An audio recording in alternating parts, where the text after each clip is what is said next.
నమస్తే వార్తలకి స్వాగతం వివరాల్లోకి వెళితే ఇంద్రకీలాద్రిపై వెలసిన కనకదుర్గమ్మ ఆలయంలో దసరా శరన్నవరాత్రి ఉత్సవాలు ఎంతో వైభవోపేతంగా జరుగుతున్నాయి. నవరాత్రి మహోత్సవాలు నేటితో 10వ రోజుకు చేరుకున్నాయి. 9 రోజుల పాటు వివిధ అలంకారాల్లో భక్తులకు దర్శనమిచ్చిన అమ్మలగన్న అమ్మ దుర్గమ్మ 10వ రోజు శ్రీ మహిషాసుర మర్దినీ దేవి అవతారంలో భక్తులకు దర్శనమిస్తున్నారు. అమ్మను దర్శించుకునేందుకు పెద్ద సంఖ్యలో భక్తులు ఆలయానికి తరలి వస్తున్నారు. దుర్గమ్మ దర్శనానికి 2 గంటల సమయం పడుతోంది. జై దుర్గా జై జై దుర్గా అన్న నామస్మరణతో ఇంద్రకీలాద్రి మారుమ్రోగుతోంది.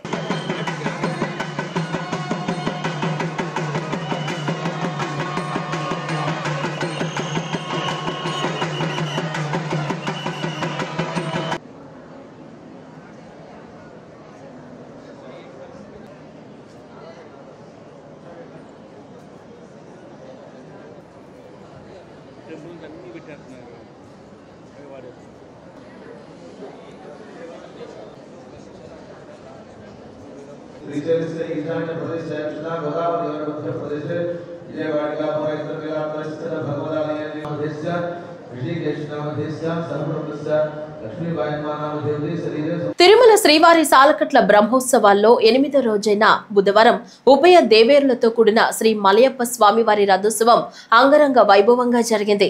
పెద్ద సంఖ్యలో భక్తులు పాల్గొని స్వామివారి రథాన్ని లాగారు. శ్రీవారికి భక్తులు అడుగడుగునా నీరాజనాలు సమర్పించారు. గోవింద నామస్మరణతో ఆలయ మాడవీధులు మారుమ్రోగాయి. రథోత్సవంలో ముఖ్యంగా కలిగేది తత్వజ్ఞానమని పురాణాలు చెప్తున్నాయి. భక్తులు రథాన్ని లాగుతారు, కానీ అన్నమయ్య సకల జీవులలో అంతర్యామిగా ఉన్న పరమాత్మ తన రథాన్ని తానే లాగుతున్నాడని ప్రతీతి.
గజపతి నగరం నియోజకవర్గం దత్తి గ్రామంలో పేదల సేవలో కార్యక్రమంలో ముఖ్యమంత్రి నారా చంద్రబాబు నాయుడు పాల్గొన్నారు. ఆ వివరాలు ఇప్పుడు చూద్దాం.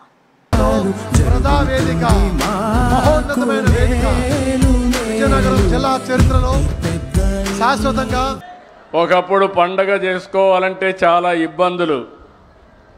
ఈరోజు ఎవ్వరికీ ఇబ్బంది లేదు. ప్రతి నెల మొదటి తారీఖు వస్తుందంటే అదొక పింఛన్ల పండగ అని చెప్పి నేను మీకు తెలియజేస్తున్నా. దేశంలోనే కాదు, ప్రపంచంలోనే ఎక్కడా ఇవ్వని విధంగా ఆర్థిక భరోసా కల్పించే ఏకైక ప్రభుత్వం ఎన్డీఏ ప్రభుత్వం. అది ప్రభుత్వానికి పేదల పట్ల ఉండే అభిమానం. 63,50,765 మందికి పింఛన్లు ఇస్తున్నాం. నెలలో ఈ ఒక్క కార్యక్రమంలో 2,745 కోట్ల పింఛన్ కింద ఇస్తున్నాం నెలవారీగా. 16 నెలలైంది నేను వచ్చి ముఖ్యమంత్రిగా. 48,019 కోట్ల రూపాయలు ఈ పేదవాళ్ళకి ఇచ్చిన ఏకైక ప్రభుత్వం ఈ ప్రభుత్వం అని చెప్పి నేను మీకు తెలియజేస్తున్నా. ఇంకొక పక్కన ఎవరైనా చనిపోతే చనిపోయిన నెల నుంచి వితంతో పింఛన్ ఇస్తున్నాం. ఇంకొక పక్క మీరు చూస్తే ఒక నెలలో తీసుకోకపోతే 2వ నెలలో ఇస్తున్నాం. ఆ విధంగా ఈ నెలలో 10,579 మందికి 4,23,00,000 వితంతో పింఛన్లు ఇచ్చాం. 2వ నెల కూడా పింఛను 2 కలిపితే 1,34,023 మందికి 108 కోట్లు ఇచ్చాం. 2 నెలలు తీసుకోకపోతే 3 నెలల్లో 11,545 మందికి 14 కోట్లు ఇచ్చాం. ఇంత మునుపంతా కూడా మీరు చూస్తే 1 నెల తీసుకోకపోతే కట్ చేసేవాళ్ళు, 2వ నెల తీసుకోకపోతే 2 నెలలు కట్ చేసేవాళ్ళు. నేను అది ఆలోచించలేదు. ప్రభుత్వానికి లాభం కాదు, ఈ పేదవాళ్లకు న్యాయం చేయాలనే ఏకైక ధ్యేయంతో 2 నెలలు తీసుకోకపోతే 3వ నెల కూడా ఇస్తున్నా. మీరు ఇంటి దగ్గరే ఉంటే కాదు, మీరు ఎక్కడుంటే అక్కడికి ఎత్తుక్కుంటా మా వాళ్ళు వస్తున్నారు. నరేగా పనులు చేస్తే పని దగ్గరికి వస్తున్నారు, హాస్పిటల్లో ఉంటే హాస్పిటల్కి వచ్చి ఇస్తున్నారు, బంధువుల ఇంట్లో ఉంటే బంధువుల ఇంట్లో ఇస్తున్నారు. ఇంతవరకు ఎప్పుడూ జరగలేదు. ఎవరైనా సరే వృద్ధాప్య హాస్టల్లో ఉంటే అక్కడ కూడా ఈ పింఛన్లు ఇస్తున్నామని చెప్పి నేను మీకు తెలియజేస్తున్నా. రాజమహేంద్రవరం నుంచి తిరుపతికి విమాన సర్వీసును పౌర విమానయాన శాఖ మంత్రి రామ్మోహన్ నాయుడు ప్రారంభించారు. ఢిల్లీలోని రాజీవ్ గాంధీ భవన్ నుంచి ఎంపీ పురంధేశ్వరితో కలిసి వర్చువల్ గా ఈ కార్యక్రమంలో ఆయన పాల్గొన్నారు. రాజమహేంద్రవరం విమానాశ్రయంలో నిర్వహించిన కార్యక్రమంలో మంత్రి కందుల దుర్గేష్, ఎమ్మెల్సీ సోము వీరాజు, ఎమ్మెల్యేలు ఆది శ్రీనివాస్, బుచ్చయ్య చౌదరి తదితరులు పాల్గొన్నారు.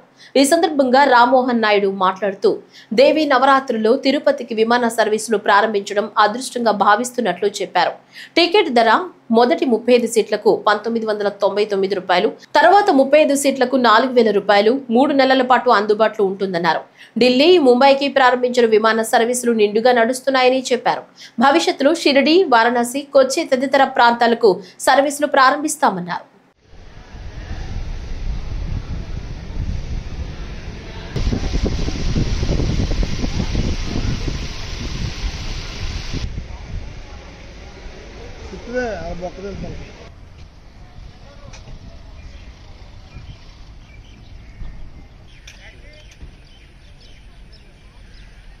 రాష్ట్రంలోని ప్రముఖ పుణ్యక్షేత్రాల్లో ఒకటైన ఏలూరు జిల్లా ద్వారకా తిరుమల చిన్న వెంకన్న ఆశ్వీజ మాస బ్రహ్మోత్సవాలను అక్టోబర్ 2వ తేదీ నుంచి నిర్వహించేందుకు అన్ని ఏర్పాట్లు చేస్తున్నామని దేవస్థానం కార్యనిర్వహణాధికారి ఎన్వీఎస్ఎన్ మూర్తి తెలిపారు.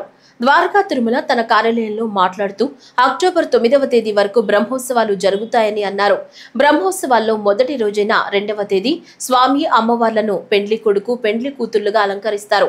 3న ధ్వజారోహణ, 5న ఎదుర్కోల ఉత్సవం, ఇక 6వ తేదీ స్వామివారి తిరు కళ్యాణ మహోత్సవం, 7న స్వామివారి రథోత్సవం, 8వ తేదీ చక్రస్నానం, 9వ తేదీ రాత్రి ద్వాదశ కోవెల ప్రదక్షిణలు, పవళింపు సేవతో ఉత్సవాలు ముగియనున్నాయని చెప్పారు.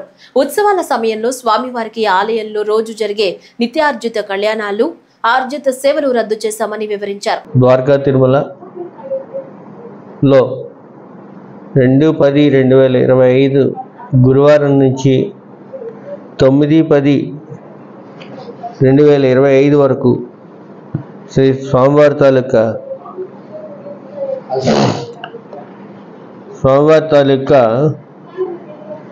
ఆశ్వీజ మాస కళ్యాణ మహోత్సవాలు అత్యంత వైభవంగా నిర్వహించడానికి మన దేవస్థానం నుండి ఏర్పాట్లు చేయడం జరుగుతోంది. ముఖ్యంగా ఇందులో 6వ తారీఖు రాత్రి 8 గంటలకి శ్రీ స్వామివారి తాలూకా కళ్యాణ మహోత్సవం జరుగుతుంది. అలాగే 7/10/2025 రాత్రి 8 గంటలకు శ్రీ స్వామివారి తాలూకా రథోత్సవం అత్యంత వైభవంగా జరుగుతుంది. 2/10/25 స్వామివారిని ఉదయం 9:30 పెండ్లి కుమారుని చేస్తారు. అలాగే రాత్రి 7 గంటలకి స్వామివారిని గజవాహనం పైన తిరువీధి గ్రామోత్సవం ఉంటుంది. అలాగే 3వ తారీఖు రాత్రి 9 గంటలకి ధ్వజారోహణం జరుగుతుంది. అలాగే హంసవాహనం పైన శ్రీ స్వామివారి తాలూకా గ్రామోత్సవాన్ని నిర్వహించడం జరుగుతుంది. డాక్టర్ బిఆర్ అంబేద్కర్ కోనసీమ జిల్లా రాలుజోలు నియోజకవర్గంలోని అసంపూర్తిగా నిలిచిపోయిన శంకర్ గుప్తం మేజర్ డ్రైన్ పనుల వల్ల ఊహించని నష్టం జరుగుతుందని ఎమ్మెల్యే దేవ వరప్రసాద్ అన్నారు. మలికిపురం మండలంలో ముంపుతో నష్టం కలిగిస్తున్న శంకర్ గుప్తం మేజర్ డ్రైనేజీని సంబంధిత అధికారులతో కలిసి ఎమ్మెల్యే పరిశీలించారు. డ్రైన్ పరివాహక ప్రాంతాలన్నీ వాగులు, బ్రిడ్జీలు దాటుతూ పడవపై ప్రయాణిస్తూ పరిశీలించారు. శంకర్ గుప్తం కేసనపల్లి నుంచి కరవాక వరకు సుమారు 8 కిలోమీటర్ల కిలోమీటర్ల వరకు శంకరగుప్తం డ్రైనేజీల్లో మరబోటుపై పర్యటిస్తూ లక్షలాదిగా నాశనమైన కొబ్బరి చెట్లను పరిశీలన చేశారు. ఈ ముంపు వల్ల మంచినీటి సమస్యతో ఇక్కడి ప్రజల జీవన విధానం ప్రశ్నార్థకంగా మారిందన్నారు. ఇప్పటికే ఈ సమస్యపై అసెంబ్లీలో ప్రస్తావించానన్నారు. దీని ద్వారా ఓ ప్రణాళికను రూపొందించి సీఎం చంద్రబాబుకి, డిప్యూటీ సీఎం పవన్ కళ్యాణ్ కు సమర్పిస్తామని ఎమ్మెల్యే వరప్రసాద్ తెలిపారు. ఇక్కడ 8 కిలోమీటర్లు సుమారుగా డ్రెడ్జింగ్ చేశారు. గతంలో 2017-18లో చేశారు. సో ఆ టైంలో చేసినందువల్ల ఇక్కడ ఏమిటంటే మనం ఇక్కడ పరిస్థితి గమనించినట్టయితే ఎక్కడైతే డ్రెడ్జింగ్ చేయలేదో ఆ లొకేషన్కి డ్రెడ్జింగ్ చేసిన లొకేషన్కి మనం క్లియర్ కట్గా తేడా అయితే గమనించవచ్చు. ఇక్కడ డ్రెడ్జింగ్ చేసిన దగ్గర రెండు ప్రకాల మనం గమనించినట్టయితే కొబ్బరి చెట్లు బాగా పచ్చగా కనిపిస్తూ ఉన్నాయి. కొబ్బరికాయలు చిన్న చిన్నవి ఉన్నప్పటికీ కూడా అంటే పంట నష్టం ఉంది కరెక్టే, కానీ ఎక్కడ కూడా మాడిపోయి తలలు విరిగిపోయిన పరిస్థితి లేదు. డ్రెడ్జింగ్ చేయటానికి చేయకపోవటానికి ఉన్న తేడాది. ఈ 8 కిలోమీటర్లు బిగినింగ్లో చేశారు, అలాగే ఆ చివరు కూడా 8 కిలోమీటర్లు చేశారు, మధ్యలో 8 కిలోమీటర్లు వదిలేసేస్తారు. ఈ 23 కిలోమీటర్ల లెంగ్త్ ఉన్న ఈ శంకరగుప్తం డ్రైను ఎక్కడైతే దీన్ని ఈ అనీవెన్గా డ్రెడ్జింగ్ జరిగిందో దానివల్ల నష్టం ఇదంతా. ఈ మీడియం డ్రైన్లు కానీ అలాగే మైనర్ డ్రైన్లు కానీ దీంట్లో కలవాలి, ఇది వైనితేయలో కలవాలి, అక్కడి నుంచి సముద్రంలోకి వెళ్ళాలా, అది దాని ఫ్లో చాట్. అది జరగట్లేదు. ఆ మధ్యలో అడ్డంగా తయారైంది. కాబట్టి డ్రెడ్జింగ్ చేయాలని చెప్పి ప్రభుత్వాన్ని మనం అడగటం ఖచ్చితంగా ఒక డిమాండ్ లాగా ఇక్కడి నుంచి రైతుల నుంచి నేను తీసుకెళ్తా ఉన్నాను. రైతాంగం అంతా కూడా నష్టపోతున్నారు. విపరీతమైన నష్టం. 1-1.5 చెట్లు పాడైపోయి ఇరుప్రక్కల కేవలం ఈ శంకరగుప్తం డ్రైన్ ఇరువైపులే పాడైపోయింది. కాబట్టి తప్పనిసరిగా డ్రెడ్జింగ్ చేయటం ఒక ఐటమ్ అయితే, రెండోది 2 ప్రక్కల కూడా గొట్లు నిర్మించాల్సిన అవసరం ఉంది. ఎందుకంటే ఎప్పుడైతే పోర్టు ఉందో, సముద్రం పోర్టులో ఉందో, అలాగే గోదావరి ఉందో ఇది ఊళ్ళ మీద పడిపోతున్న పరిస్థితి కనిపిస్తుంది. కాబట్టి గొట్లు కట్టాలి అని ఒక ఐడియా అయితే మనం చెప్తా ఉన్నాం. లాస్ట్ ఇయర్ చాలా డ్యామేజ్ ఎక్కువ ఉంది, ఇళ్లలోకి నీళ్లు వచ్చేసాయి. దేశంలో నిత్య పూజలు, అభిషేకాలు, అర్చనలు అందుకనే ఏకైక దేవాలయం అరసివిల్లి శ్రీ సూర్యనారాయణ స్వామి వారి ఆలయం. ఈ ఆలయంలో లోక కళ్యాణార్థం దేవేంద్రుడు శ్రీకాకుళం జిల్లా అరసవల్లిలో శ్రీ సూర్యనారాయణ స్వామిని ప్రతిష్ఠించినట్లు పురాణ గాథ. కళింగ శిల్ప శైలిలో ఉండే స్వామివారి ప్రధాన దేవాలయంలోని 5 ద్వారాలు ఉన్నాయి. ఏటా 2 సార్లు సూర్యకిరణాలు నేరుగా స్వామివారి విగ్రహాన్ని స్పృశించడం గొప్ప విశేషం. బుధవారం అరసవల్లి శ్రీ శ్రీ సూర్యనారాయణ స్వామి మూల విరాట్ను సూర్యకిరణాలు తాకాయి. లేలేత కిరణాలు స్వామి పాదాల నుంచి శిరస్సు వరకు తాకడంతో ఇక్కడ ప్రజలు అద్భుతంగా భావిస్తారు. ఉత్తరాయణం, దక్షిణాయనంలో భక్తులకు సూర్యకిరణాలు కనువిందు చేస్తాయి. అక్టోబర్ 1-2 తేదీల్లో, మార్చి 9-10 తేదీల్లో నేరుగా స్వామివారి పాదాలను లేలేత కిరణాలు తాకుతాయని ఆలయ ప్రధాన అర్చకులు తెలిపారు. అరసవల్లి సూర్యభగవానుడికి సూర్యకిరణాలు తాకడం సంవత్సరానికి 2 సార్లు జరుగుతుంది. ఈరోజు రేపు జరుగుతాయి. ఆ సూర్యకిరణాలని దర్శనం చేసుకోవడం అనేది చాలా అద్భుతంగా అనిపించింది. మరి మంచి ఆరోగ్య ప్రదాత, మనందరికి కూడా మంచి ఆరోగ్యాన్ని ఇచ్చే ఆ సూర్యభగవాని దర్శనం. ఈరోజు ఆ సూర్యకిరణాలు ఆ పాదాల దగ్గర నుంచి శిరస్సు వరకు తాగడాన్ని మేము కళ్ళారు చూడడం చాలా సంతోషంగా అనిపించింది. సంకాశ కాశీ వైద్య మహోదయం తమోరి సర్వపాపాగ్ని ప్రణతోస్మి దివాకరం. ఆ యొక్క ఈ వెలుగుని జగత్తుగా ఉన్నటువంటి వెలుగు మించేటువంటి ఆ యొక్క సూర్య భగవాను లేకుంటే అంతా చీకటిమయమవుతుంది. చంద దచ్చక తుషారారం క్షీరార సమాపం నమామి శశనోము చెంబోరు ముఖడభుతం కుజ అగ్ని ధర్మ సంపూతం విద్యుత్ కాంతమపురం కుమార చత్యతంతన్ నమామి ప్రణమామ్యం. బుధ భూమి ప్రియంగు కలికాస రూపేణ సౌమ్య సౌమ్యని కేతం దంభుతం ప్రణమామ్యం. గురు ఆకాశ దేవనాచ ఋషినాచ గురుకాశం. ఆ యొక్క బ్రహ్మాది విష్ణు దేవతను చూసినట్టుగా అంటే అంత ఆనందం ఇంకా ఇంత జగత్తులో నాకు ఏది కనిపించలేదు. ఆ యొక్క సూర్యభగవాన్ కిరణాలు ఈ రోజు నాకు జన్మధాన్యమైంది. అది బంగారు వర్ణంలో ఉన్నటువంటి ఆ యొక్క సూర్యకిరణాలు మనకు బయట చూస్తే ఆ యొక్క సూర్యుడు అవుపడట్లేదు, కానీ అక్కడ లోపల చూస్తే సూర్యకిరణాలు ఆ యొక్క స్వామివారి పాదాల మీద ఉంది. అది నాకు చెప్పడానికి నాకు ఎలాంటి భావం రావట్లేదు. అది అద్భుతం, మహా అద్భుతం. కిరణాలు పాదాల నుండి ఆయన శిరస్సు వరకు పోవడం చూడగలిగినాము. అదంతా కూడా ఈ కార్యనిర్వాహక వర్గం అంతా కూడా పోలీసులు కానీ అందరూ కూడా సహకరించారు. వారందరికీ కూడా మా యొక్క కృతజ్ఞత ధన్యవాదాలు. అనంతపురం నుండి వచ్చాం సార్. అనంతపురం వచ్చినందుకు ఆనందంగా ఉంది సార్. నా పేరు Venkataramayya SK university employee sir, retired పర్సన్ని. నేను సతీ సమేతంగా వచ్చాము. మా మిస్సెస్ కూడా బాగా ఆనందపడినారు. చాలా గర్వంగా ఉంది, ఆనందంగా కూడా ఉంది. తిరుపతి జిల్లాలోని దక్షిణ కైలాస క్షేత్రం శ్రీకాళహస్తిలోని కనకాచలంపై వెలిసిన కనకదుర్గమ్మకు విజయదశమి పర్వదినాన్ని పురస్కరించుకుని శాంతి అభిషేకాలు శాస్త్రోక్తంగా నిర్వహించారు. అమ్మవారికి మహాకుంభ నైవేద్యం సమర్పించి విశిష్ట పూజలు జరిపారు. నవరాత్రుల్లో అమ్మవారు విశిష్ట రూపాల్లో దుష్ట సంహరణ చేసి సకల లోకాన్ని సుభిక్షంగా చేసిన అమ్మవారిని శాంతింపచేసి మహా నైవేద్యం నివేదించారు. ఈ విశేష పూజల్లో అధిక సంఖ్యలో భక్తులు పాల్గొని అమ్మవారి అనుగ్రహం కోసం ప్రార్థించి మొక్కులు చెల్లించారు.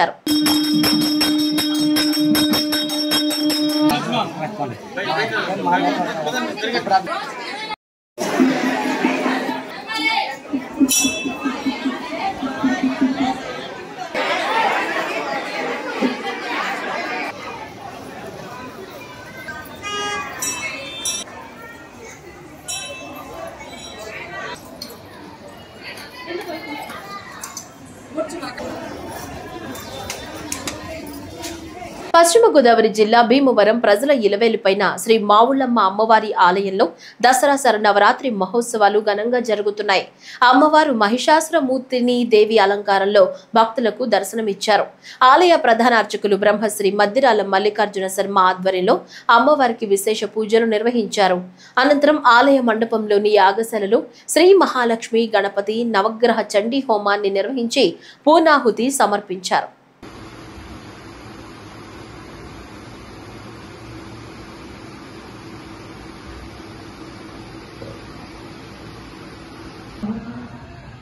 ओम साधानांजोरि सोर्मेधानानिदिमा एषाहूयते प्रत्यमानेन वैदानामत्तलोके इन्द्रमानोपरिच्छुदा आद्येन विहोरते देवा आद्यन्ते देवसाधारा ये सैवात्मैते देववृन्धे धोकामावे सोद्धारा कामाने वावृन्धे कामजेन प्राणानस्यान्नाद्यं किञ्चमे वैष्टमे प्रियञ्चमे कामच्चमे कामच्चमे सोमहच्चमे भद्रञ्चमे इन्द्रयच्चमे अस्किष्टमे हिष्टमे भगच्चमे द्रवणञ्जमे इंदादिमे सत्तादिमे केहच्चमे गितच्चमे पंचमे पंचमे पंचमे रामच्चमे जीवादु గుంటూరు జిల్లా మంగళగిరి ఎయిమ్స్ లో 3వ అవయవ దానం కార్యక్రమం జరిగింది. అవయవ మార్పిడితో ప్రాణాలను కాపాడే ప్రయాణంలో మంగళగిరి ఎయిమ్స్ మరో మైలురాయిని చేరింది. హైదరాబాద్ యూసుఫ్ గూడకు చెందిన 21 ఏళ్ల నాగేంద్ర కుమార్ అనే వ్యక్తి రక్తనాళం పగిలిపోవడంతో మెదడు లోపల రక్తస్రావం కారణంగా మెదడు సంబంధిత వ్యాధితో సెప్టెంబర్ 25న వైద్యం నిమిత్తం ఎయిమ్స్ లో జాయిన్ అయ్యారు. మెరుగైన వైద్యం అందినప్పటికీ నాగేంద్ర కుమార్ సెప్టెంబర్ 29న బ్రెయిన్ స్టెమ్ డెడ్ అయినట్లు ఎయిమ్స్ వైద్యులు నిర్ధారించారు. దీంతో నాగేంద్ర కుమార్ తల్లిదండ్రులు ఆంధ్రప్రదేశ్ ప్రభుత్వ జీవన్ దాన్ కార్యక్రమం ద్వారా అవయవ దానం చేసేందుకు ముందుకొచ్చారు. దీంతో ఇద్దరు అవయవ గ్రహీతలకు మార్పిడి చేశారు. కాలేయాన్ని మార్పిడి కోసం గుంటూరులోని ఒక ప్రైవేట్ ఆసుపత్రికి అలాగే అవసరమైన వారికి సహాయం చేయడానికి కార్నియాలను విజయవాడలోని ఒక ప్రైవేట్ ఆసుపత్రిలోని ఐ బ్యాంకులో నిల్వ చేశారు. అవయవ దానానికి ముందుకు వచ్చిన నాగేంద్ర కుమార్ కుటుంబ సభ్యులను మంగళగిరి ఎయిమ్స్ అధికారులు ఘనంగా సత్కరించారు.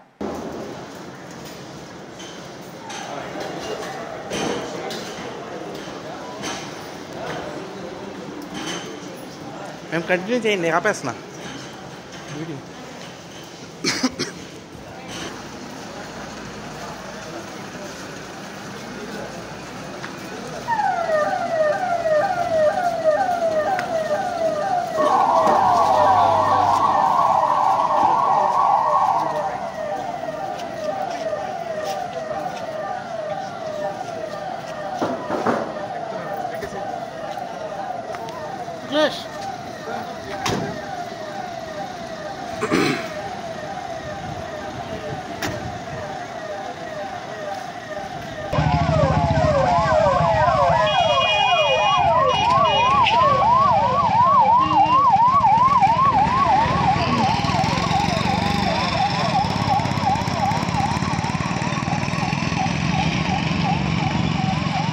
గోదావరి పరివాహక ప్రాంతాల్లో కురుస్తున్న వర్షాల ప్రభావంతో గోదావరిలో వరద నీరు క్రమంగా పెరుగుతూ వస్తుంది.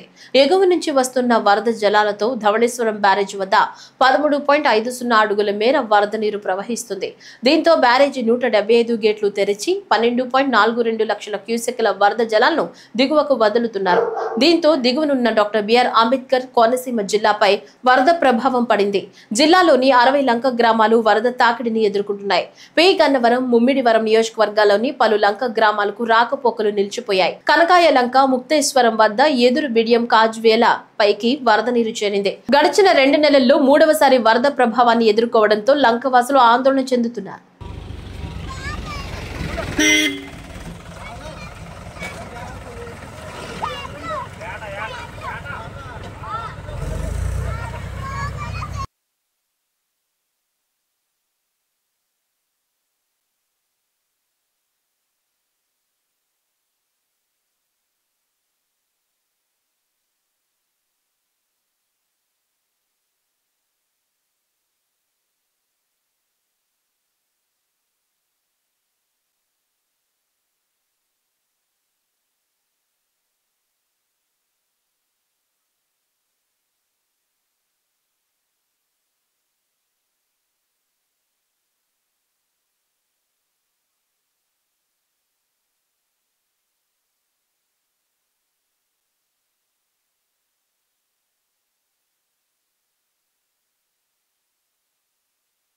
అర్హులైన ప్రతి లబ్ధిదారులకి ప్రభుత్వ సంక్షేమ పథకాలు అందుతున్నాయని అనంతపురం శాసనసభ్యులు దగ్గుపాటి వెంకటేశ్వర ప్రసాద్ అన్నారు.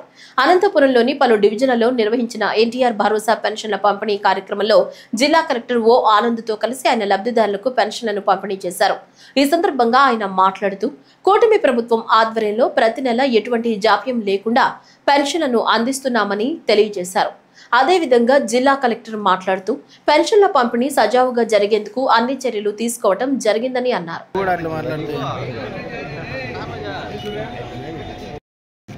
సార్ ఒకసారి అందరు ఇక్కడ చూడండి సార్.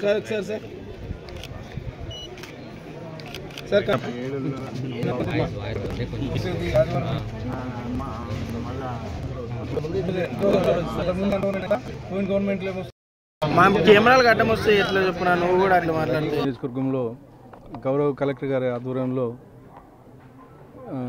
పెన్షన్ పంపిణీ ఏర్పాటు చేయడం జరిగింది బుడ్డప్ప నగర్ కాలనీలో.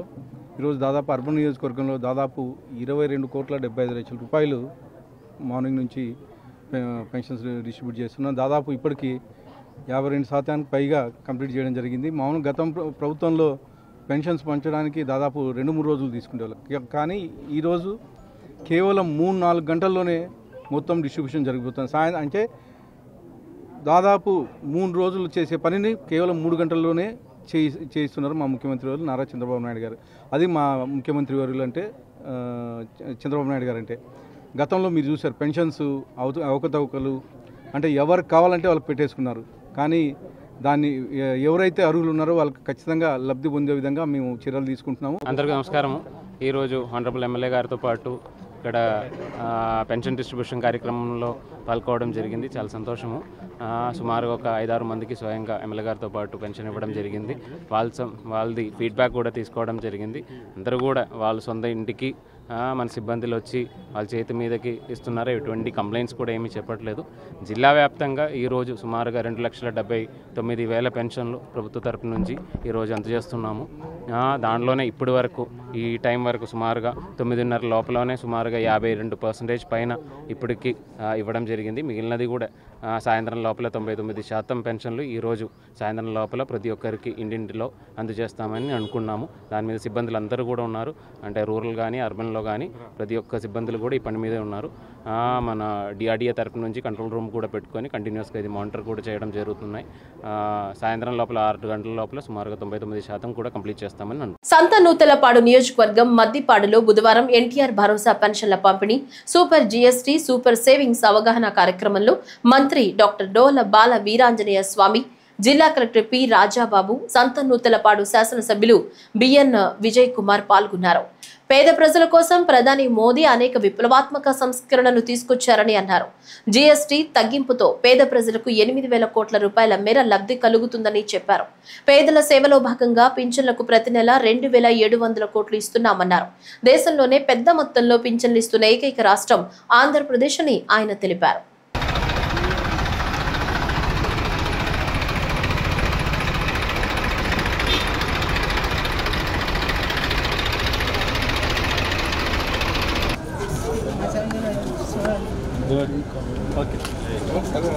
జిఎస్టీని తగ్గించడం వల్ల 2 స్లాబులు చేయడం వల్ల మన రాష్ట్రంలో ప్రజలకి సంవత్సరానికి 8,000 కోట్ల రూపాయల ఆదాయం కలిగే పరిస్థితి వస్తూ ఉంది. మన ముఖ్యమంత్రి గారు ముందుగానే రాష్ట్ర ప్రభుత్వానికి 8,000 కోట్ల రూపాయల నష్టం వచ్చినా ప్రజలకు 8,000 కోట్ల ఆదాయం వస్తుందనేటువంటి ఒక సంకల్పం తీసుకొని స్వాగతించారు. ఈరోజు గ్రామాన తగ్గిన రేట్లు కుటుంబానికి ఎంత లబ్ధి జరుగుతుందని చెప్పాల్సిన ఆవశ్యకత మన మీద ఉంది. పౌరులు పొందే లబ్ధిని తెలియజేసిన అవసరం ఉంది. దీనికోసం ఎన్డీఏ పక్షాలు తెలుగుదేశం, జనసేన, బీజేపీల నాయకులందరూ ఒక విధంగా ప్రచారం చేయాలి. అదేవిధంగా అధికారులు కూడా ప్రజలను చైతన్యవంతం చేయాల్సిన అవసరం ఉంది. ఈరోజు మద్దిపాడు గ్రామంలో ఈ కార్యక్రమానికి శాసనసభ్యులు విజయ్ కుమార్ గారితో పాటు కలెక్టర్ రాజాబాబు గారు మేము ముగ్గురం పార్టిసిపేట్ చేయడం జరిగింది. పబ్లిక్తో పాటు వ్యాపారుల దగ్గర నుంచి కూడా మంచి రెస్పాన్స్ వచ్చింది. వాళ్ళతో పాటు సలహాలు కూడా ఇవ్వడం జరిగింది. టేబుల్ ఏదైతే కొత్త దానివల్ల ప్రజలకు కొంచెం లబ్ధి తెలియజేస్తూ బోర్డులు పెట్టమన్నారు. ఆ విధంగా చర్యలు తీసుకుంటామని చెప్పేసి కలెక్టర్ గారు కూడా తెలియజేయడం జరిగింది. ఈ విధానం అనేది ప్రజలకు మేలు జరుగుతూ ఉంది. అదేవిధంగా 1వ తారీఖు పేదల సేవల కార్యక్రమం రోజే ఈ పేదల సేవలు ఈ కార్యక్రమాన్ని కూడా చేయించడం చాలా మంచి ఆలోచన. ఎప్పటిలాగానే పెన్షన్ మేము రాష్ట్రంలో ఇబ్బందులు ఉన్నప్పటికీ 2,700 కోట్ల రూపాయలు ప్రతి నెల 1వ తారీఖు పంపిణీ చేయబోతా ఉన్నాం. ఈ సందర్భంగా పేదలందరూ కూడా ప్రతి వ్యక్తి కూడా మంచి చేసే ప్రభుత్వాన్ని ఆదరించాలని కోరుకుంటూ సెలవు తీసుకుంటాం. జిల్లాలో ఈ రోజు పెన్షన్ల పంపిణీ పండుగ వాతావరణం కొనసాగుతోందని రాష్ట్ర మంత్రి రవీంద్ర తెలిపారు. మచిలీపట్నంలో పెన్షన్ల పంపిణీ కార్యక్రమంలో APS RTC chairman Konakalla Narayanarao, Krishna జిల్లా డీసీఎంఎస్ చైర్మన్ బండి రామకృష్ణతో కలిసి మంత్రి కొల్లు రవీంద్ర వృద్ధులు, వికలాంగులకు పెన్షన్లు పంపిణీ చేశారు. జిల్లాలో నూతనంగా 20,500 పెన్షన్లను పునరుద్ధరించి పంపిణీ చేశామని, రాష్ట్ర వ్యాప్తంగా 64 లక్షల పెన్షన్ల పంపిణీ కోసం 3,000 కోట్ల రూపాయలు సీఎం చంద్రబాబు నాయుడు కేటాయించారని తెలిపారు. కూటమి ప్రభుత్వం అధికారంలోకి వచ్చిన తర్వాత ఏ రాష్ట్రంలోనూ ఇవ్వని విధంగా వృద్ధులు, వికలాంగులకు గతంతో పోలిస్తే 25% పెంచి వృద్ధులకు 4,000, వికలాంగులకు 6,000, బెడ్ రిలేటెడ్ పేషెంట్లకు 15,000 రూపాయలు అందిస్తున్నామని తెలిపారు. పేదవాళ్ళకి ప్రతి నెల 1వ తారీఖు పెన్షన్లు ఇచ్చే కార్యక్రమానికి శ్రీకారం చుట్టాం. పెన్షన్లు కూడా పెంచిన పెన్షన్లు దాదాపు 200 రూపాయలు ఉండే పెన్షన్ని ఆనాడు చంద్రబాబు నాయుడు గారు 2,000 రూపాయలు చేయటం, తర్వాత జగన్మోహన్ రెడ్డి గారు నేను 3,000 చేస్తానని చెప్పి అధికారంలోకి వచ్చి 5 సంవత్సరాల్లో 200 చెప్పిన 5 సంవత్సరాలు పట్టింది ఆయన 3,000 చేయటం. కానీ కూటమి ప్రభుత్వం వచ్చిన వెంటనే ఇవాళ మేము 4,000 రూపాయలు పెన్షన్ చేశాం. అది కూడా ఏప్రిల్, మే, జూన్ కూడా కలిపి జూలై 1వ తారీఖు 7,000 రూపాయలు అందించాం. అక్కడి నుంచి ప్రతి నెల 4,000 రూపాయలు, వికలాంగులకి 6,000 రూపాయలు, అలాగే డయాలసిస్ పేషెంట్స్ కానీ క్రానికల్ డిసీజ్ ఉంటే 10,000 రూపాయలు, పూర్తిగా బెడ్కి 100% బెడ్ రిడన్ అయిపోతే వాళ్ళకి 15,000 రూపాయలు అందిస్తా ఉన్నాం. దాదాపు 64 లక్షల మందికి రాష్ట్రంలో పెన్షన్లు ఇస్తున్నాం. ఇవాళ మన రాష్ట్రంతో పోటీగా ఏ రాష్ట్రం కూడా లేదు ఇంత పెద్ద ఎత్తున ఇచ్చే పెన్షన్. హర్యానా కేవలం 2,500. మిగతా రాష్ట్రాల్లో వందల్లోనే ఉన్నాయి, వేలల్లో కూడా రానటువంటి పరిస్థితి ఉంది. కానీ గౌరవ ముఖ్యమంత్రి చంద్రబాబు నాయుడు గారు రాష్ట్ర ఆదాయాన్ని పెంచి పేదలకు పంచాలనే లక్ష్యంతోనే ఈ కార్యక్రమాన్ని చేస్తున్నాం. మరి ఈరోజు ఉదయం నుంచి తెల్లవారుజాము నుంచి పెన్షన్ డిస్ట్రిబ్యూషన్ కార్యక్రమం జరుగుతూ ఉంది. ఇప్పటికీ దగ్గర రాష్ట్ర వ్యాప్తంగా 75% పెన్షన్ డిస్ట్రిబ్యూషన్ కంప్లీట్ అయిపోయింది. మచిలీపట్నం మున్సిపాలిటీలో దగ్గర 18,000 పెన్షన్లు ఉన్నాయి. 18,000 పెన్షన్లు కూడా ఇప్పటికీ దాదాపు 82% పెన్షన్ డిస్ట్రిబ్యూషన్ కంప్లీట్ అయిపోయింది. అలాగే రూరల్లో దగ్గర దగ్గర 12,000 పెన్షన్లు ఉన్నాయి. దగ్గర దగ్గర 76% ఆల్రెడీ ఇప్పుడు డిస్ట్రిబ్యూషన్ కంప్లీట్ అయిపోయింది. అంటే ఈ ప్రభుత్వం ఎంత చిత్తశుద్ధిగా ఉందనే దానికి ఇదే ఒక నిదర్శనం. ఇవాళ 100% అందరికీ అందించాలనే లక్ష్యంతో ముందుకెళ్తున్నాం. ఇదే కాకుండా స్పౌస్ పెన్షన్లు కూడా ఇవాళ భర్త చనిపోతే వెంటనే వాళ్ళ భార్యలకు కూడా ఇమీడియట్గా అదే నెలలో ఇస్తున్నాం. మన కాన్స్టిట్యున్సీలో దగ్గర దగ్గర 500 జిల్లా అంతా కలిపి 501 పెన్షన్లు ఈ స్పౌస్ పెన్షన్స్ ఇచ్చాం. రాష్ట్రం అంతా దగ్గర దగ్గర 10,500 పెన్షన్లు రాష్ట్ర వ్యాప్తంగా అందించడం జరిగింది. అంటే ప్రభుత్వం ఎంత జవాబుదారీగా ఉంది, బాధ్యతగా ఉందనే దానికి ఇది ఒక నిదర్శనం అని చెప్పి సందర్భంగా తెలియజేస్తున్నాం. పేదరికం లేని సమాజాన్ని ఆవిష్కరించే దిశగా కేంద్ర రాష్ట్ర ప్రభుత్వాలు అడుగులు వేస్తూ అనేక కార్యక్రమాలు అమలు చేస్తున్నాయని Vizianagaram MP Kalisetti Appalanaidu, Etcherla MLA N ఈశ్వర్రావులు అన్నారు. శ్రీకాకుళం జిల్లా రణస్థలం మండలం తిరుపతిపాలెం పంచాయతీలో ఎన్టీఆర్ భరోసా పింఛన్లు పంపిణీ చేశారు. ఈ సందర్భంగా మాట్లాడుతూ దసరా పండుగ ముందు రోజు పింఛన్లు అందించడం వల్ల ఈ ఏడాది దేవి నవరాత్రులు ముగింపు వేడుక దసరా పండుగ ఎంతో అంగరంగ వైభవంగా పండుగ జరుపుకుంటారని అన్నారు. రాష్ట్రం ఆర్థిక ఇబ్బందుల్లో ఉన్న ప్రజలకిచ్చిన హామీలన్నీ నెరవేర్చే పనిలో కూటమి ప్రభుత్వం ఉందన్నారు. నిరుపేదల హృదయాల్లో చెరగని ముద్ర వేసుకున్న ముఖ్యమంత్రి చంద్రబాబు నాయుడు, ప్రధానమంత్రి నరేంద్ర మోడీల సారథ్యంలో వికసిత భారత్ సంకల్ప దిశగా విప్లవాత్మకమైన కార్యక్రమాలు అమలు చేస్తున్నారని చెప్పారు.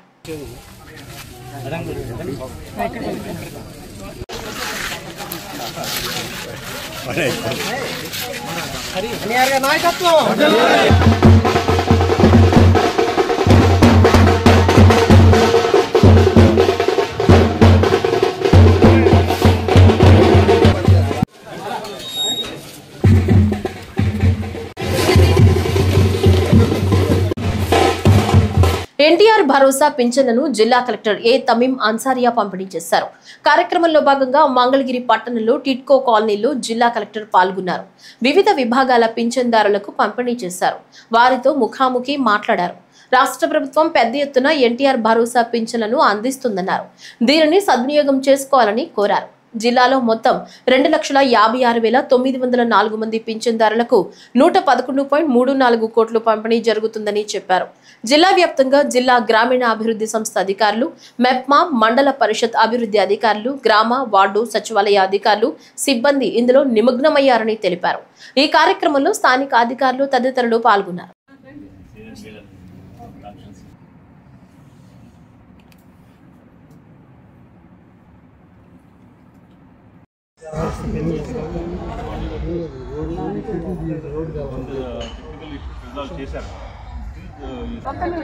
ఇది ఉంటున్న స్మెల్ బయటకు రాదని మీరు అంటున్నారు. కాబట్టి ఈ చెట్ల వల్ల సైడ్ ఎఫెక్ట్స్ చాలా వస్తున్నాయి. ఆల్రెడీ ఆ బ్లాక్ లో 2 ఫ్యామిలీస్ తనను టెర్రరిస్టు లాగా జైల్లో చూశారని సంచలన వ్యాఖ్యలు చేశారు YCP party MP Mithun Reddy. Liquor scam కేసులో 2 రోజుల కిందట జైలు నుంచి వైసీపీ ఎంపీ మిథున్ రెడ్డి విడుదలైన సంగతి తెలిసిందే. ఈ నేపథ్యంలోనే ప్రెస్ మీట్ పెట్టి సంచలన వ్యాఖ్యలు చేశారు ఎంపీ మిథున్ రెడ్డి. తనను జైల్లో అత్యంత దారుణంగా అధికారులు తనతో వ్యవహరించారని మండిపడ్డారు. తన లాకప్ లో అన్ని కెమెరాలు పెట్టారని సంచలన ఆరోపణలు కూడా చేశారు. తాను జైల్లో ఏది చేసినా విజయవాడలో చూసేలా ఏర్పాట్లు చేశారని సంచలన వ్యాఖ్యలు చేశారు వైసీపీ ఎంపీ మిథున్ రెడ్డి. ప్రభుత్వం తనపై తప్పుడు కేసులు పెట్టిందని ఫైర్ అయ్యారు. వేధించడానికి తనపై కేసులు పెట్టారని మండిపడ్డ మిథున్ రెడ్డి దేవుడి దయ వల్ల బయటకు వచ్చారని వివరించారు. 73 రోజుల పాటు తనను జైల్లో పెట్టారని, పక్క ఖైదీతో కూడా మాట్లాడకుండా ఇబ్బందులు పెట్టినట్లు సంచలన ఆరోపణలు చేశారు. ఎన్ని ఇబ్బందులు పెట్టినా గౌరవ కోర్టు తనకు బెయిల్ ఇచ్చిందని గుర్తు చేశారు. నేను ఎక్కడా వెనక్కి తగ్గేది లేదని, ప్రతి విషయాన్ని ప్రజలు గమనిస్తారని గుర్తు చేశారు. ఇది వరకు ప్రెస్ మీట్ పెట్టి చెప్పడం జరిగింది. ఎన్ని ఇబ్బందులు పెట్టినా కూడా, ఎటువంటి ఇబ్బందులు పెట్టినా కూడా ఎదుర్కొనేదానికి సిద్ధంగా ఉంటామని చెప్పి ఈరోజు ఇన్ని రోజులు జైల్లో పెట్టిన తర్వాత కూడా మళ్ళీ అదే మాట చెప్తా ఉన్నాను. ఎక్కడ కూడా అధైర్యపడే ప్రసక్తే ఉండదు. ఎక్కడ కూడా ఈరోజు పార్టీని ఇబ్బంది పెట్టినా వెనక తగ్గే ప్రసక్తి ఉండదని చెప్పి కూడా నేను ఈరోజు తెలియజేస్తా ఉన్నాను. ఇది ప్రతిసారి తెలుగుదేశం పార్టీ అధికారంలో ఉన్నప్పుడు, ఎప్పుడు తెలుగుదేశం పార్టీ అధికారంలోకి వచ్చినా కూడా కేసులు పెట్టే పరిస్థితి చూస్తూనే ఉన్నాము. 2014-19లో కూడా తప్పుడు కేసు పెట్టి జైల్లో పెట్టడం జరిగింది. అప్పుడు కూడా చెప్పినాను, ఇది తప్పుడు కేసు, ఇది కేవలం హరాస్మెంట్ చేసేదానికే పెడుతున్నారని ఆ రోజు కూడా నేను చెప్పడం జరిగింది. అయినా కూడా అక్రమంగా అరెస్ట్ చేసి నన్ను, బిఎం మధుసూదన్ రెడ్డి గారిని, చెవిరెడ్డి భాస్కర్ రెడ్డి గారిని కూడా ఆ రోజు కూడా జైల్లో పెట్టడం జరిగింది. తర్వాత ఎవరైతే కేసు పెట్టించారో అదే వ్యక్తి కోర్టులో వచ్చి చెప్పడం జరిగింది, ఎక్కడ కూడా బలవంతంగా మా దగ్గర పెట్టించారు, వీళ్ళు తప్పు చేయలేదని చెప్పి ఆ కేసు కూడా కొట్టేయడం జరిగింది. అంతేకాదు, అంతకుముందు తెలుగుదేశం అధికారంలో ఉన్నప్పుడు కూడా నేను ఇంజనీరింగ్ కాలేజ్లో చదివేటప్పుడు కూడా నా జీవితంలో మొట్టమొదటి కేసు పెట్టింది తెలుగుదేశం ప్రభుత్వం. తెలుగుదేశం ప్రభుత్వం ఎప్పుడున్నా కూడా ఇటువంటి హరాస్మెంట్ చూస్తూనే ఉన్నాము. ముఖ్యంగా ఈ జైల్లో ఉన్నన్ని రోజులు కూడా ఈ కష్టకాలంలో అండగా నిలబడిన మా పార్టీ అధ్యక్షులు జగన్మోహన్ రెడ్డి గారికి, అదేవిధంగా మా పార్టీ గౌరవ పెద్దలకు, మా పార్టీ క్యాడర్కి అందరూ కూడా వెన్నంటుండి సపోర్ట్గా ఉన్న ప్రతి అందరికి కూడా మనస్ఫూర్తిగా నేను ధన్యవాదాలు తెలియజేస్తా ఉన్నాను. ఈ కేసు పెట్టి సాధించింది ఏమీ లేదు, ఒక పైశాచిక ఆనందం పొందడం తప్పితే, అదేవిధంగా మా తల్లిదండ్రుల్ని మానసికంగా వేధించడం ఒకటి సాధించినారు తప్పితే ఈ కేసు వల్ల సాధించింది ఏమీ లేదు. కోర్టు నుంచి వెసులుబాటు పొందిన తర్వాత కేసు వివరాలన్నీ కూడా వివరంగా మరొకసారి నేను మాట్లాడతానని చెప్పి కూడా మీకు అందరు కూడా తెలియజేస్తా ఉన్నాను. కోనసీమ ముద్దు బిడ్డ దివంగత నేత స్వర్గీయ మాజీ లోక్సభ మాజీ స్పీకర్ జీఎంసీ బాలయోగి 74 జయంతి వేడుకలు అమలాపురం బాలయోగి ఘాట్ నందు ఘనంగా నిర్వహించారు. స్థానిక ఎమ్మెల్యే ఐతాబత్తుల ఆనందరావు, కార్మిక శాఖ మంత్రి వాసిరెడ్డి సుభాష్ తో కలిసి ఎంపీ హరీష్ మధుర్ బాలయోగి విగ్రహానికి నివాళులర్పించారు. కోనసీమ వాసుల చిరకాల వాంఛ రైల్వేను పూర్తి చేస్తామని, తమ తండ్రి కన్న కలలను నిజం చేస్తానని హరీష్ తెలిపారు. స్వర్గీయ మన జీఎంసీ బాలయోగి గారు, అలాంటి జీఎంసీ బాలయోగి గారి యొక్క 74వ జయంతిని పురస్కరించుకొని ఈరోజు ఆయన యొక్క ఘాట్ దగ్గర అమలాపురం అసెంబ్లీ నియోజకవర్గం కానీ, లేకుంటే అంబేద్కర్ కోనసీమ జిల్లా వ్యాప్తంగా కానీ ఉదయం నుంచి ఇప్పటి వరకు వేలాది మంది వచ్చి నివాళులు అర్పించి ఆయనకు ఘనంగా ఈరోజు ఈ యొక్క ఆయన యొక్క జ్ఞాపకాలని, మరి ఆయన చేసిన అభివృద్ధిని గుర్తు చేసుకుంటూ గడుపుతున్న ఈరోజు ఈ సందర్భంగా ఒకటే కోరుకుంటున్నాం, ఆయన స్వర్గలోకంలో ఉంటారు. ఎందుకంటే ఒక మహానుభావుడు, గొప్ప వ్యక్తి, ఈ ప్రాంతాన్ని అభివృద్ధి అంటే ఏంటో ఈ ప్రాంతానికి పరిచయం చేసిన వ్యక్తి కాబట్టి ఆయనకి వేళ ఒకటి తెలియజేసుకుంటున్నాం. నేను ఎమ్మెల్యేగా నేను కానీ, పార్లమెంట్ సభ్యులుగా హరీష్ గారు, తనయులు హరీష్ గారు కానీ, లేకుంటే మంత్రి గారు కానీ, మిగిలిన ఎమ్మెల్యేలు కానీ, ఎమ్మెల్సీలు కానీ అందరము కూడా బాలయోగి గారు ఏదైతే ఈ కోనసీమ కోసం అభివృద్ధి ఆశించారో, ఆయన ఏ పనులను జరగాలని కోరుకున్నారో అవన్నీ మేమందరము కలిసికట్టుగా, మరి గౌరవ ముఖ్యమంత్రి వర్యులు ఈరోజు ఆంధ్రప్రదేశ్ రాష్ట్రాన్ని ఒక కుక్కల సింపిని విస్తర మాదిరిగా జగన్మోహన్ రెడ్డి తయారు చేసి మెదక్ జిల్లా అల్లాదుర్గంలో వివిధ గ్రామాల్లో తెలంగాణ సంప్రదాయానికి ప్రతిబింబమైన బతుకమ్మ పండుగ రంగురంగుల పువ్వులతో బతుకమ్మలు పేర్చి కన్నుల పండుగ గ్రామాల్లోని ఆడపడుచులందరూ కలిసి సద్దుల బతుకమ్మ ఆటపాటలతో కలిసి మెలిసి పండుగ సంబరాలు ఘనంగా జరుపుకున్నారు.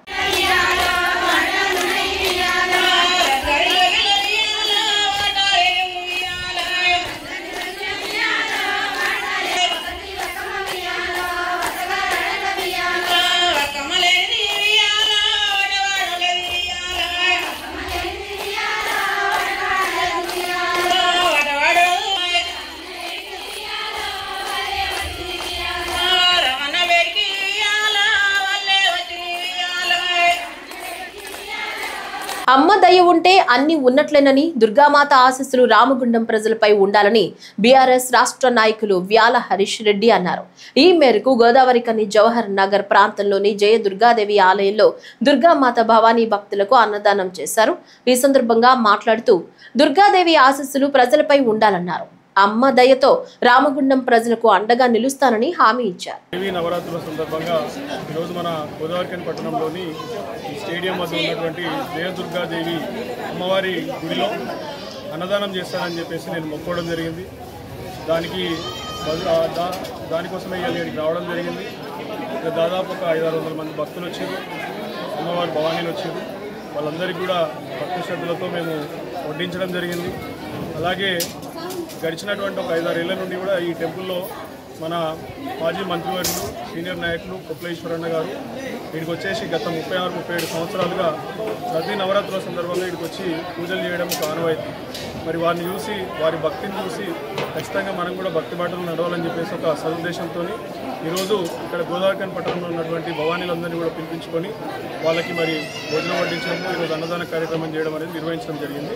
ఇక్కడికి వచ్చినటువంటి భక్తులందరూ కూడా భక్తి శ్రద్ధలతో మరి అమ్మవారిని దర్శించుకొని ఇక్కడ మనం చేపడుతున్నటువంటి అన్నదాన కార్యక్రమంలో పాల్గొని ఇక్కడ సంతోషంగా ఉండడం వల్ల మాకు కూడా కొంత మంచి జరుగుతుందని చెప్పేసి ఆలోచించి ఈ కార్యక్రమాన్ని నిర్వహించడం జరిగింది. ఈ వార్తలు ఇంతటితో సమాప్తం. నమస్కారం.